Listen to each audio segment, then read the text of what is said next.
Ethan back today for a album ranking video. I'm going to be ranking the studio albums, the discography of California thrash metal legends Metallica. Just their studio albums, not live. I have S&M 1 and 2, their studio albums they released with the San Francisco Symphony Orchestra. Really good albums. And, Garage Inc., stuff like that. And then the one from 87 as well. I can't remember the name. I think it's Garage Days. Not Garage. Something like that. But not going to include those. Just studio albums, And they are a band that I really like. But I would say in the last couple of years, I have not listened to them as much. Definitely less than I used to. 4 or 5 years ago, I listened to them all the time. Recently, I still like them. I just have not listened to them as much as I've gotten older as I used to. Still really like them, have all their albums, but again, I've just been listening to other stuff here recently. But I thought I'd go ahead and review the albums, how I see them or how I rank them. And this is my ranking. It's not. It may be different than yours, and that's okay. We all hear things differently. It's very subjective. But yeah, I just don't listen to them as much as I used to, but I'm still very familiar with all their albums. I like just about all of them differently, but every album of theirs to me has something to like in it. I know they're a lot different now than they used to be. They're getting older, but I still really like them. Older, younger, new albums, old albums. I'll definitely check it out, whatever they do. But yeah, not a band that I listen to as much now. I've been weirdly going back from the 80s and Metallica, back to the 70s and listening to more of that music, late 60s, early 70s. I kind of started with Metallica, and then in listening to Metallica, I would go back and listen to Metallica's influence, and then maybe the people who influenced Metallica's influences, if that makes sense. So let's get into the ranking. First, I'm going to rank... Now, this album at the bottom, but there are songs on it I really like. Saint Anger. The title track, Saint Anger, is a pretty good song. Sweet Amber, I like that song. The Unnamed Feeling, that's a beautiful song. All Within My Hands, that's another pretty good song. I don't dislike it, but I will rank it at the bottom, mainly because of the production. I do like the fact that this album has like a raw kind of emotion in it and the sound of it. And I think that kind of fits with where the band was at the time. James going through rehab and them kind of like almost breaking up and releasing the documentary and all that. So I think this album captures the sound of what they were going through at the time as a band. So yeah, last place, the bottom of the list, Saint Anger, although I don't hate it. Next, this might surprise some people, but Hardwired to Self-Destruct is next. Their most recent album, 2016. And yeah, I didn't mention, but Saint Anger is 2003. 2016, this one. I like it. Not my best. Not my favorite. Not their best in my opinion. But again, it's subjective. Hardwired's a pretty good song. Atlas Rise is pretty good. Moth into Flame is good. Dream No More, Now That We're Dead, kind of forgettable. Halo on Fire is a good song. Confusion's actually a really good song. I like that song a lot. Man Unkind is okay. Good bass intro from Rob Trujillo. But the last song on the album, Spit Out the Bone, by far the best song on the album. Yeah. Coming in next, Hardwired to Self-Destruct. Then, Death Magnetic, 2008.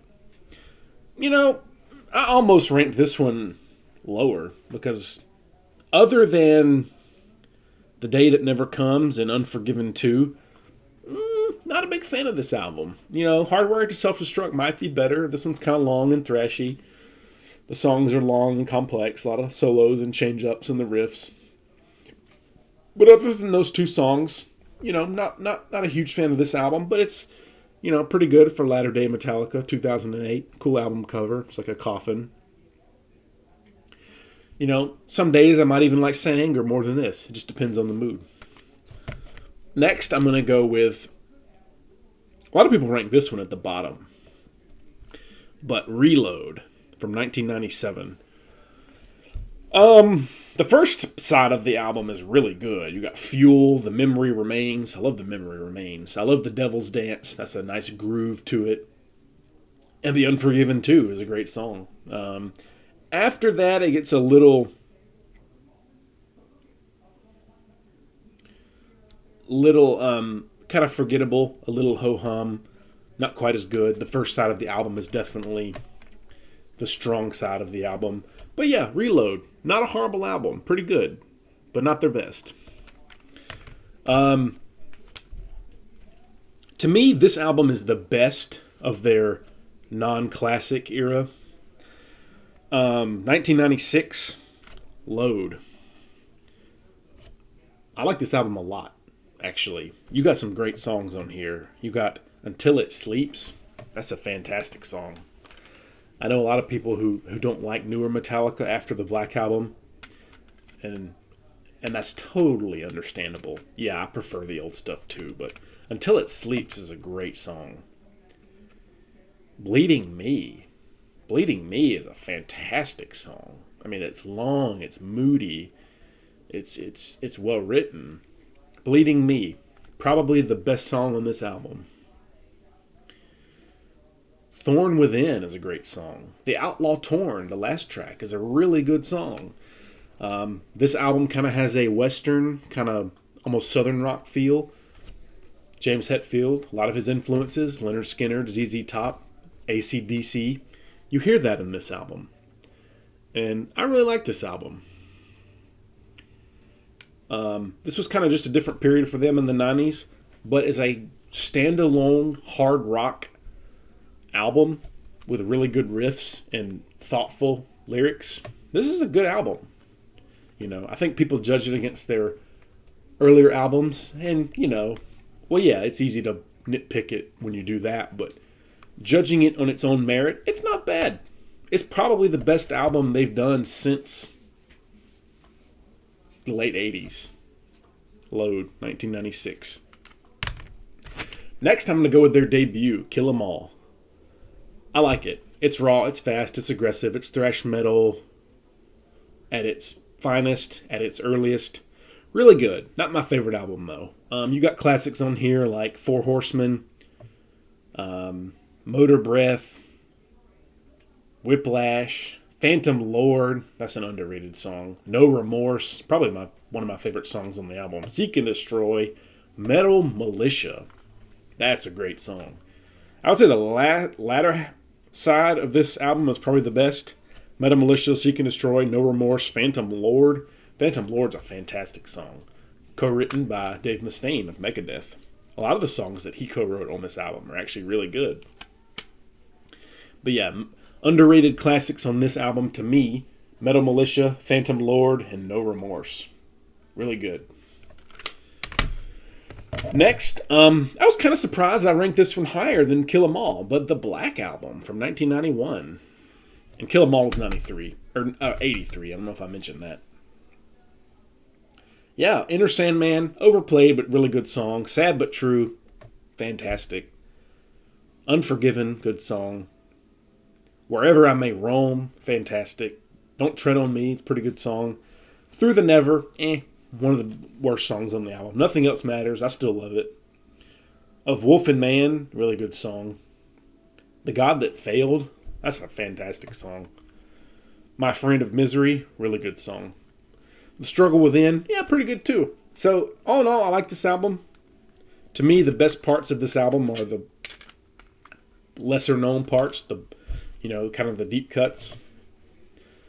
I would say highlights are Sad But True, Wherever I May Roam, The Unforgiven, and The God That Failed on this album, 91 Black Album. That'll be next. And next, this might surprise some people. A lot of people rank this one highest. And depending on the day, this could be my favorite. It really could. It's almost perfect. But Ride the Lightning is next. You got Fight Fire with Fire. Fantastic. Thrash metal classic. Heavy and aggressive. Ride the Lightning title track. Fantastic. For Whom the Bell Tolls, fantastic. Fade to Black, fantastic. I mean, for a side A of an album, a vinyl, it doesn't get better than that. Those 4 songs, Fight Fire with Fire, Ride the Lightning, and For Whom the Bell Tolls, and Fade to Black, that's perfect. Yeah, those are 4 fantastic songs. Trapped Under Ice, really good, underrated song on this one. Escape, probably the weakest point on the album. Creeping Death, I mean, drop the mic. That's a great song. The Call of Cthulhu.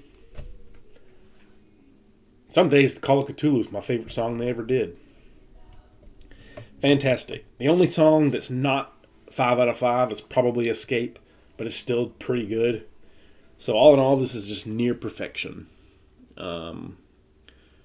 Could be number 1, but today it's number 3. Number 2, And Justice for All from 1988. I mean, Blackened, the way that song comes in, just like the anticipation of it. And Justice for All and title track is really good. It's long, it's complex, it's got crazy riffs in it. Eye of the Beholder, I mean, that has a chug of a heavy riff, just a groove in it. And One, the title track. I mean, quite possibly one of the best Metallica songs ever written.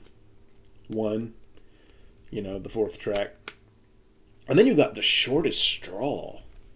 Talk about underrated. That's a great song. Harvester of Sorrow. Fantastic song. Heavy riff. Great chorus. The Frayed Ends of Sanity. Kind of a goofy intro, but I always love the breakdown in the middle point of that song. Just the way the guitars go crazy. They go wild with these changes. Frayed Ends of Sanity. Great song. To Live Is to Die. Up there with Cthulhu and Orion on the next album. But just a great,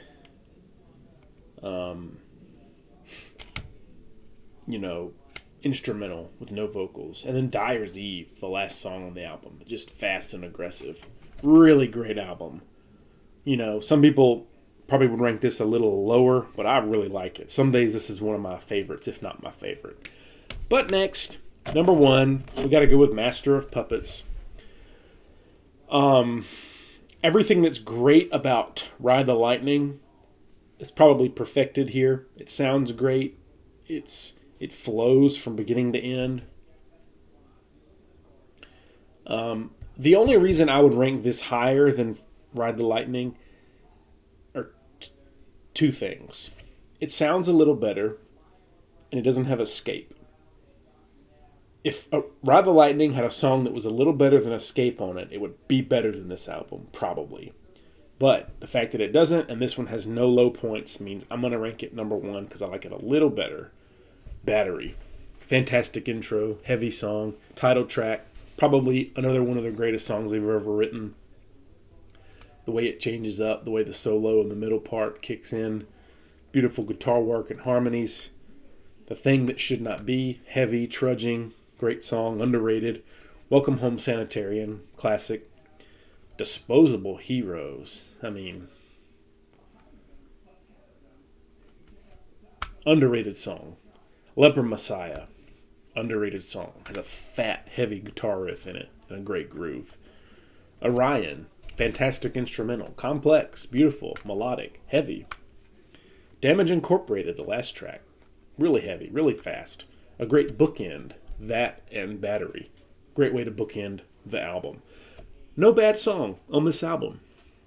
We've all heard it a lot. We're all kind of probably tired of it, but I don't listen to it a lot. I haven't listened to it in probably 2 years, but I know it very well. This is a great album. Probably their peak. You might argue Ride the Lightning. You might argue Fate, Justice for All. Some people like Kill 'Em All the best. Can't argue with that. But today, this gets number 1. So, yeah, that's my ranking of Metallica's discography. Tentative ranking. Could change depending on the day. But for now, that's kind of how I'm feeling. Let's run through it again. Master of Puppets, number 1. And Justice for All, number 2. Ride the Lightning, number 3. Black Album, number 4. Kill 'Em All, number 5. Load, number 6. Reload, number 7. Death Magnetic, number 8. Hardwired to Self-Destruct, number 9. And, and Saint Anger, number 10. That'll be it for my ranking of Metallica's discography. Thank you for watching.